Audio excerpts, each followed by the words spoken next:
Hey, church family, Ron Branscombe here. Hope everyone was able to make it to the Thanksgiving dinner tonight, Wednesday night.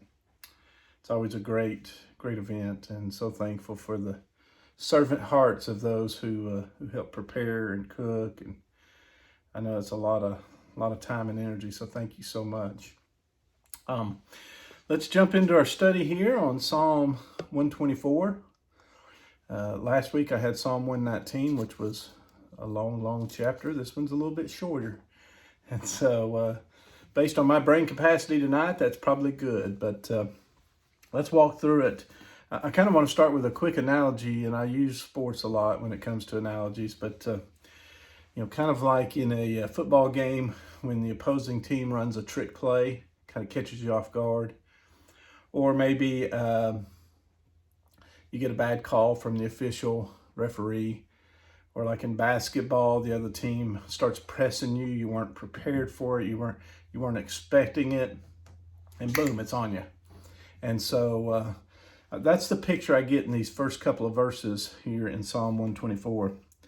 If the Lord had not been on our side, let Israel say. If the Lord had not been on our side when people attacked us. So I get the picture here of a kind of a surprise attack. Something happened, unbeknownst. We weren't expecting it. And Israel and David and his men were probably in a position of being attacked. And what would have happened is described in verses 3, 4, and 5 if the Lord hadn't been on their side. If the Lord hadn't been on their side, they would have been swallowed up alive. When their anger flared against us, that would be their attackers. The flood would have engulfed us, and the torrent would have swept over us, and the raging waters would have swept us away. But the big key there is God. If God is for us, who can be against us? And in this case, they recognized that God was with them and protected them. You also get, and one other thing to that, when Satan attacks, he doesn't give a warning. I mean, there can be things that develop in your life that lead to temptation or various issues, but there's times when Satan attacks and it catches us off guard, just like in these surprise attacks. But if God is with us, and if we're seeking God and walking with God, then who can be against us?